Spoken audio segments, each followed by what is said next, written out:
Assalamualaikum sahabat ruang belajar, apa kabar semuanya? Semoga sehat selalu. Ketemu lagi dengan saya Eko Prasetyo, selamat datang di ruang belajar. Ibarat sebuah kantong, jika kantong air yang kita punya itu berlubang, ya rasanya nggak ada gunanya kita memasukkan sebanyak apapun air dalam kantong itu. Mau kita kasih 1 ember, tetap saja nanti habis. Mau kita kasih 1 galon, berapa liter pun yang kita masukkan tetap habis, karena kantong tempat air itu berlubang. Mirip seperti itu. Itulah situasi finansial kita. Jika ternyata ada lubang menganga yang sangat besar yang kita nggak sadar, maka berapapun income yang kita dapat, potensinya habis. Pertanyaannya, apa saja yang menjadi sumber dari habisnya income tersebut? Salah satu sumber kebocoran finansial itu terletak pada pengeluaran untuk makan. Makan adalah kebutuhan manusia. Nggak ada manusia yang bisa hidup tanpa makan. Oleh karena itu, sebagian uang kita akan kita alokasikan ke sini. Di titik ini, kita harus belajar mengendalikan kebiasaan kita ketika makan. Coba deh, sahabat semua cermati, berapa banyak pengeluaran yang kita keluarkan setiap bulannya untuk memenuhi kebutuhan makan ini. Salah satu kebiasaan yang membuat potensi kebocoran finansial sangat besar adalah ketika kita selalu makan di luar. Percaya atau tidak, ada perbedaan yang sangat signifikan ketika kita membeli makanan dengan memasak makanan. Jika kamu selalu membeli makanan, katakanlah jika satu keluarga kamu ada 5 orang, sekali makan kamu butuh 15.000, kali 5, 75.000. Kalikan 3, sudah berapa uang yang kita habiskan untuk makan. Namun kondisinya berbeda jika kita menghasilkan makanan sendiri di rumah, membeli bahan mentah kemudian memasaknya, kemudian membawanya sebagai bekal ketika kita pergi ke kantor. Percaya atau tidak, penghematannya luar biasa, sangat berbeda. Ini juga berlaku untuk kebutuhan akan air bersih. Kadang orang-orang yang tinggal di desa yang sebenarnya airnya masih bersih, mereka masih bisa menggunakan air sumur untuk dimasak, mereka tetap saja membeli air untuk diminum. Pendek kata, belajar mencermati apa yang kita keluarkan untuk makanan, karena di sini ada pengeluaran besar yang harus benar-benar kita berhati-hati. Jangan terlalu sering makan di luar, jangan terlalu sering nongkrong, jangan terlalu sering ngopi.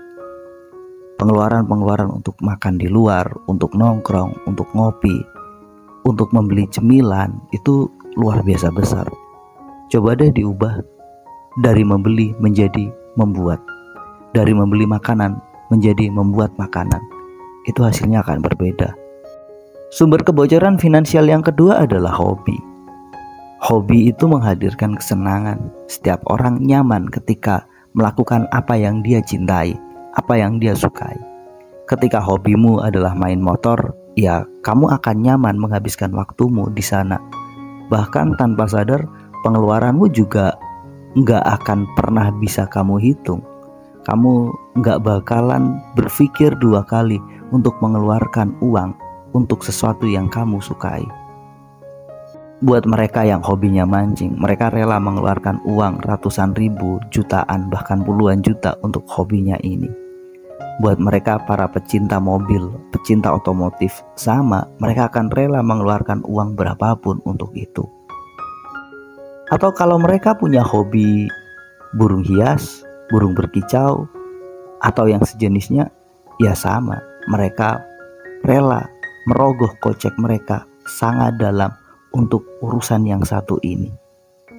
Di titik ini, hati-hati dengan hobi. Pertanyaannya, apakah kita nggak boleh punya hobi? Sangat-sangat boleh. Tapi kita harus punya kendali secara finansial terhadap hobi kita. Teman-teman bisa membatasi pengeluaran untuk hobi ini dengan prosentase. Misalkan, teman-teman hanya menggunakan 10% dari total penghasilan teman-teman untuk urusan hobi ini. Atau teman-teman boleh membatasinya dengan rumus yang lain. Jika saya mengeluarkan uang 1 juta untuk hobi saya, maka saya juga harus mengeluarkan uang 1 juta untuk investasi saya. Artinya pengeluaran untuk have fun dalam hobi harus minimal sama dengan pengeluaran untuk investasi. Atau teman-teman boleh membuat aturan lain. Pendek kata, kita harus punya pengendali atas pengeluaran kita terhadap hobi kita. Jika tidak, ini berbahaya. Kita akan lupa, akhirnya kita hilaf, sehingga uang yang kita keluarkan untuk hobi terlalu besar. Pengeluaran berikutnya yang bikin secara finansial kita mengalami kebocoran adalah pengeluaran untuk mobil dan rumah.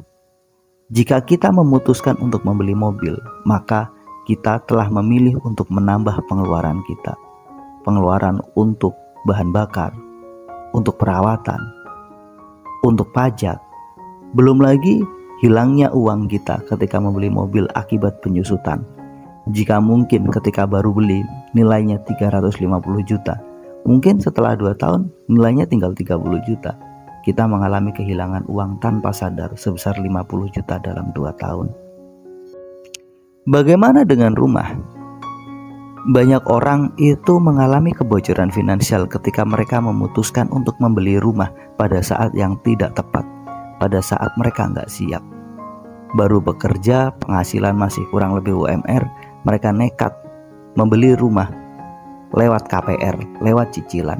Akhirnya apa? Selama 15 tahun hidup mereka tersandra, harus membayar cicilan rumah.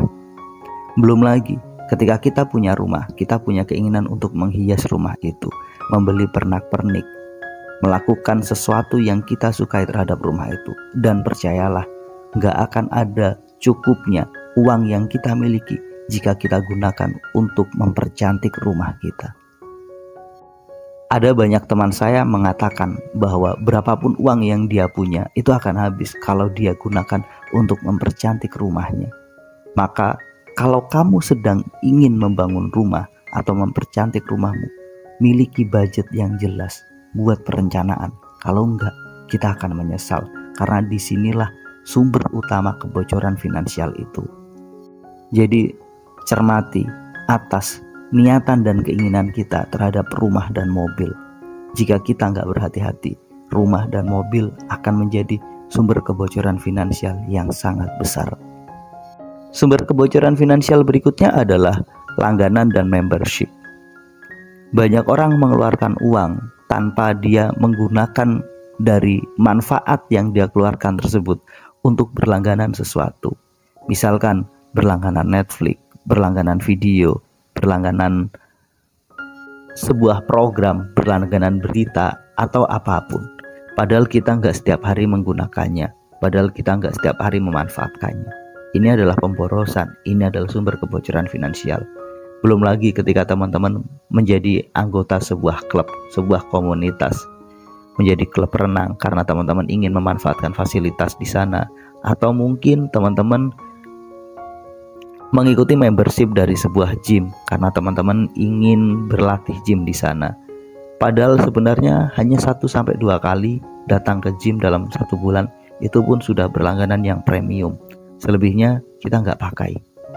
Jadi ketika kita mengeluarkan sesuatu untuk berlangganan sesuatu atau membership, cermati apakah benar-benar kita gunakan atau tidak. Jangan-jangan ini nggak benar-benar kita butuhkan. Yang terakhir nih, yang menjadi sumber kebocoran finansial adalah barang-barang branded.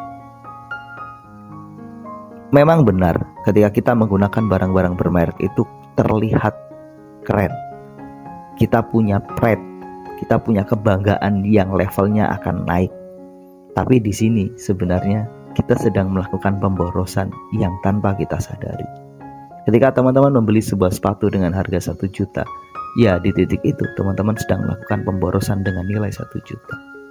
Ketika teman-teman membeli tas dengan nilai 5 juta, teman-teman juga sedang melakukan pemborosan dengan nilai 5 juta. Apapun itu boleh disebutin. Selama kita membeli sesuatu karena mereknya, bukan karena fungsinya, maka kita punya potensi mengalami kebocoran finansial. Inilah 5 sumber kebocoran finansial yang mudah-mudahan bisa kita cermati agar hidup kita lebih baik dari sisi finansial. Terima kasih telah menonton. Assalamualaikum warahmatullahi wabarakatuh.